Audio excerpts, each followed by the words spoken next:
If it ain't broken, you ain't boating.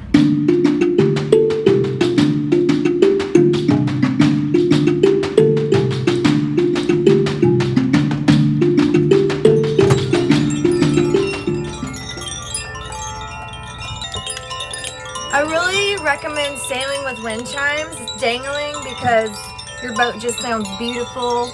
Every time you hit a wave, every time the wind kicks up, it sounds like this. An island of Hawaii, Hilo Bay. The Coast Guard received a report of 10 40-foot red, white, and blue cargo containers adrift between Pepekeo Point to Hilo Bay, Hawaii. All mariners are advised to transit the area with caution and report all sightings to U.S. Coast Guard Sector Honolulu. U.S. Coast Guard Sector Honolulu standing by on channel 16, out. So the Coast Guard just radioed and right off of Honolulu, a barge has lost 10 of its containers, so we're gonna have to be on the lookout for that today in the water. Sava, what happens if we hit one of them? It's the end of the day. You think Juniper's gonna go down? You can go down. We're packing up and getting ready to go over to Laini. All right, Sava, what are we about to do? We're about to do the good old engine check before we depart. Oh, wait. Let me show you how you do. These all have little clips. So my engine is under here. Kind of crazy.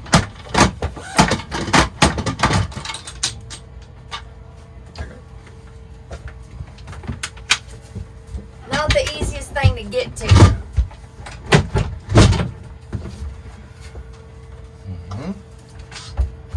All right, this is the real tough one. In heavy seas, this is a freaking weapon. Go right through your heart. Oh.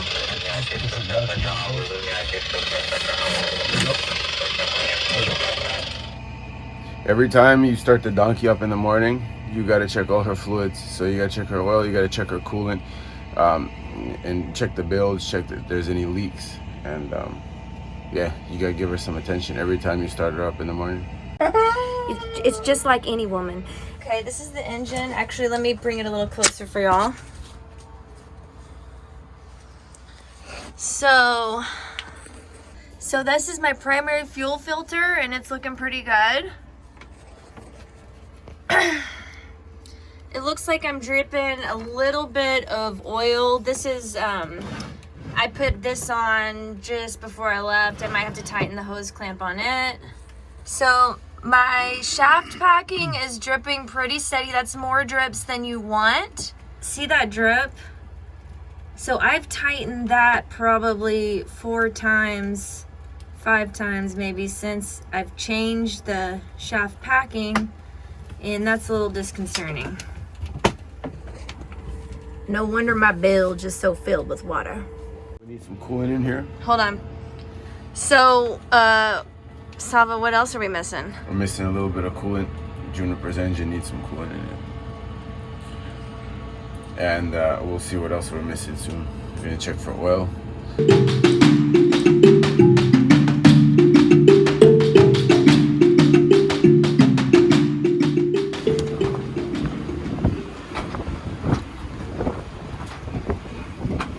I've got a V drive, so this is how I get to the front of the engine. Oh man.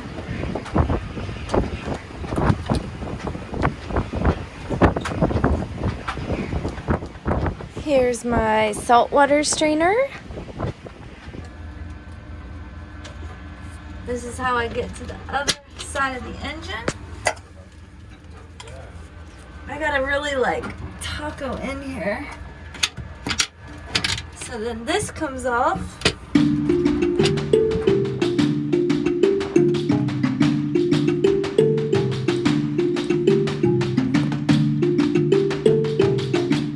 Now, if I let this coolant run dry, my engine would overheat, it'd be smoking, and she'd just shut herself down, and that's happened to me before on a windless day, and I can tell you it ain't no fun. So we are about to put the coolant in. I'm gonna hold the funnel and I'm gonna let him do the messy work.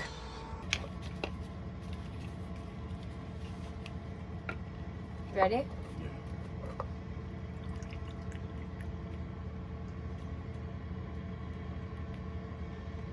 She thirsty.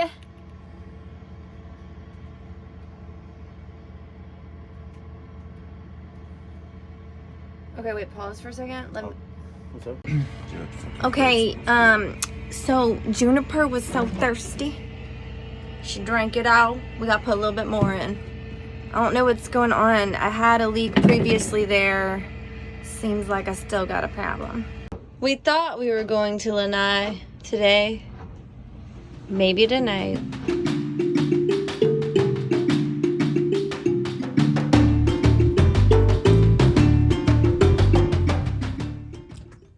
Alright, here's a little true confession.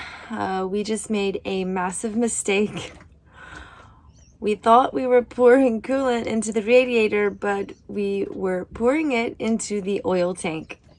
So we just filled my entire oil tank with coolant and didn't know until the oil bubbled out of it. Now we just spoke to this guy on the phone, and he's a mechanic, and he told us basically we just need to flush the engine a bunch, and he's gonna walk us through it. Right now Josh is on his way to go get more coolant and oil and filters, and yeah, anyway. Good times over here on Juniper this morning.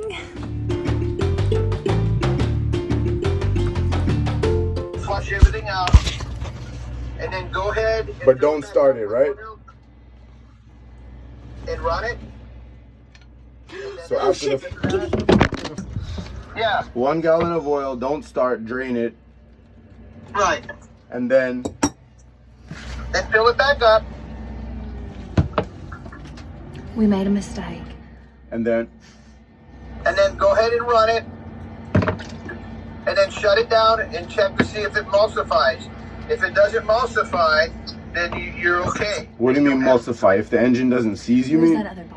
No. Emulsify means if the water mixes in with the oil, it turns it creamy looking. Then you have Okay. to stop it and flush it out again. Okay. But since you did run it, Yes.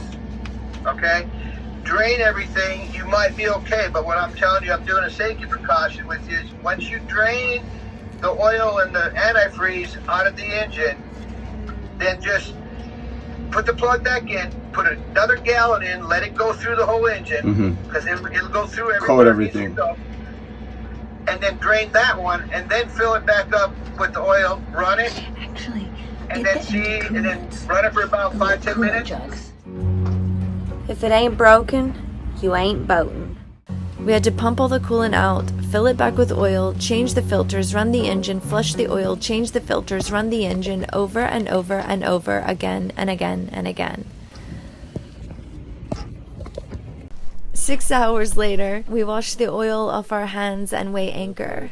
We are all high on fumes, and Juniper is now filled with 10 gallons of engine fluids in water jugs, a pile of dirty rags, some barely used filters, and a bilge that smells sour.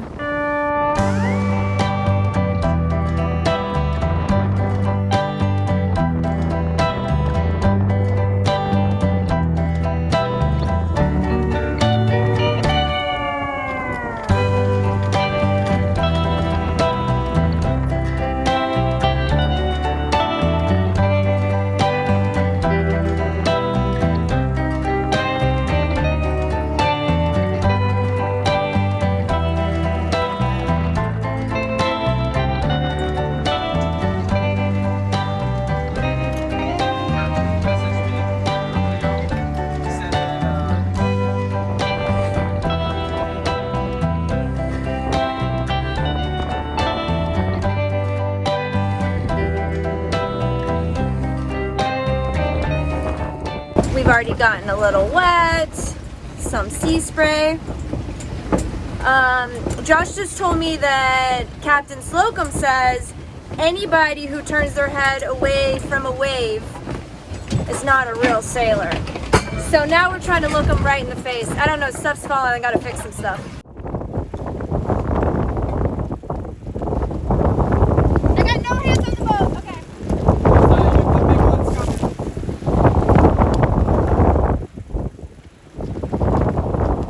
right now I'm putting the preventer on the boom, and when you're sailing downwind, this helps stop the mainsail from accidentally jibing. You know, like if the boat accidentally jibes, heads can fall off.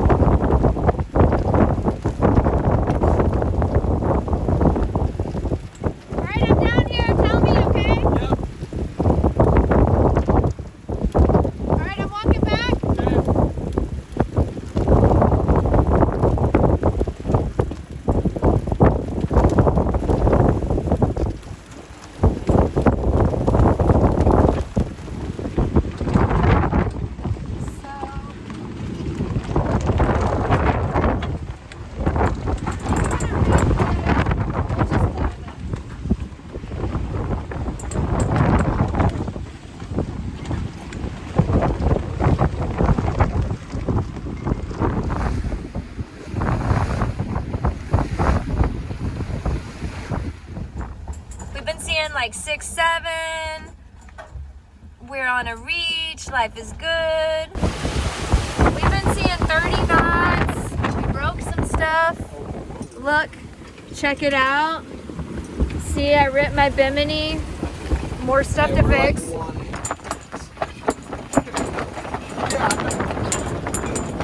Because you haven't gotten pelted with water once. You look all nice and dry. The second this guy went below deck, a wave just smashes over the freaking rails. Salt water loves you. It does, and I hate it. Uh-oh. How's this? Fudge. You ask, why am I holding on? We got our thing real reach now. The bimini is getting worse. I need to find a sewing machine quick, stat, like right now. She sounds really annoying. That little ticking noise. Oh, man.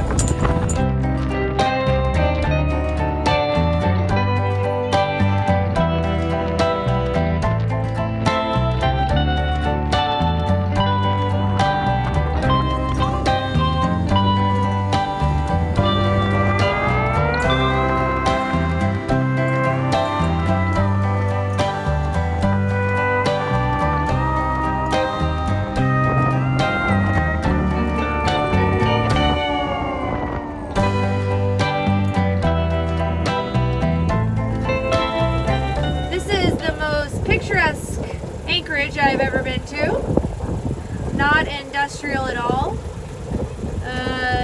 It was created so that they could ship pineapples.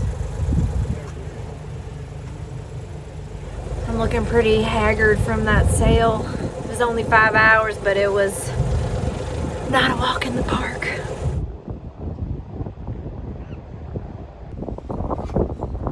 Checking to see if the anchor's holding.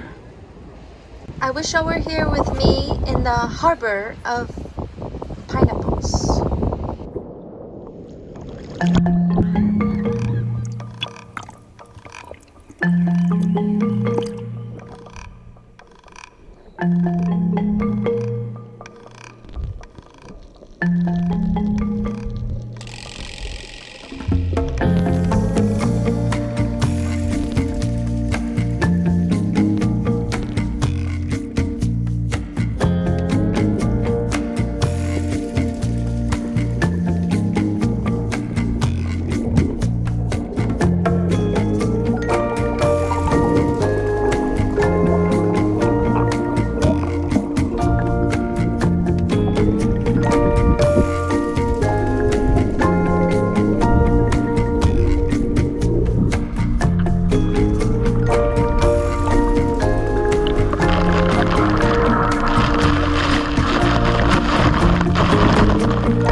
The guys are still out snorkeling, and I've been having issues with the bathroom door. I'm locked out of it. So, trying to get in there. Let me show ya. See? She turns, but she ain't doing nothing. This is why I don't go to the bathroom with the door closed, because this has happened to me before. These Percos don't seem to work very well.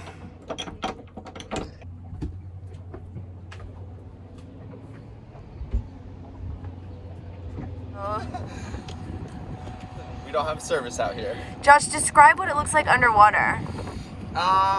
Here. It's definitely like the most amount of coral I've ever seen, I think, in Hawaii. A lot of color, a lot of fish. Yeah, it's super pretty here. It's gorgeous. Unexpectedly good. And this is a harbor. And it's like nicer in the harbor than in some like actual dive spots on Oahu. Whereas this place is like just alive. I think you called it a forest. It's a forest. It's like a jungle down there. All these colors. It's the most coral I've ever done seen. This is how we shower on Juniper. There is a shower, but this is easier. It's way easier.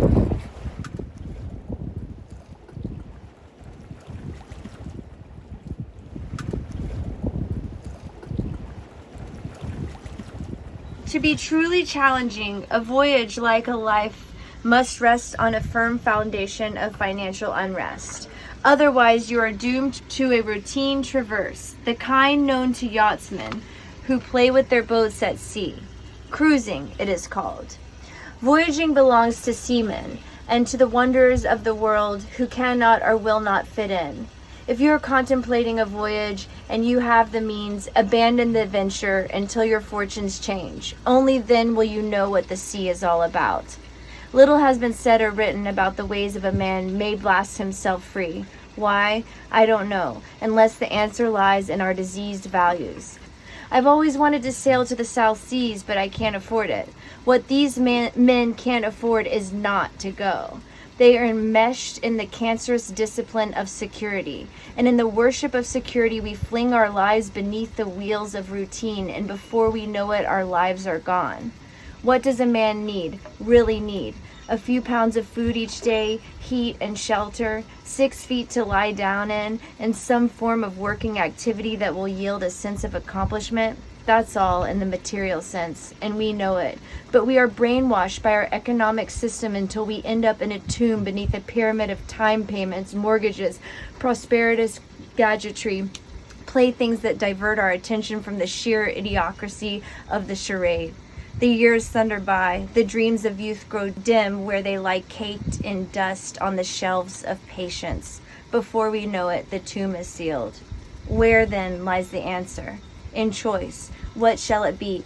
Bankruptcy of purse or bankruptcy of life? That was good.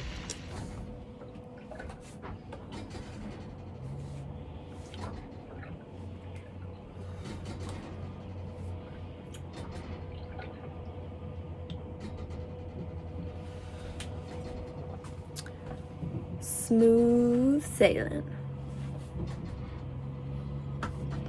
All my mugs got sailboats on them. Getting our stern line off the mooring. Josh said he's using his bread pumping guns to get us there. Sava didn't think it was possible without dragging, but we did it. Slide. Look at that, cowboys. We are on our way to another bay on this island. And my bilge pump just stopped working, and the bilge is filled with water, so I'm pumping it out by hand.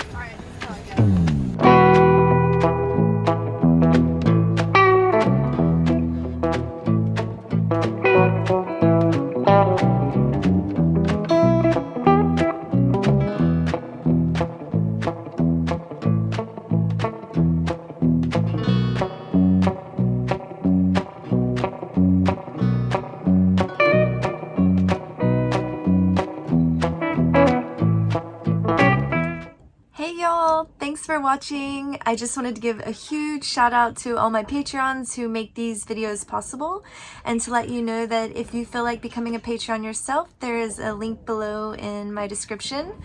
And I hope you have a beautiful day.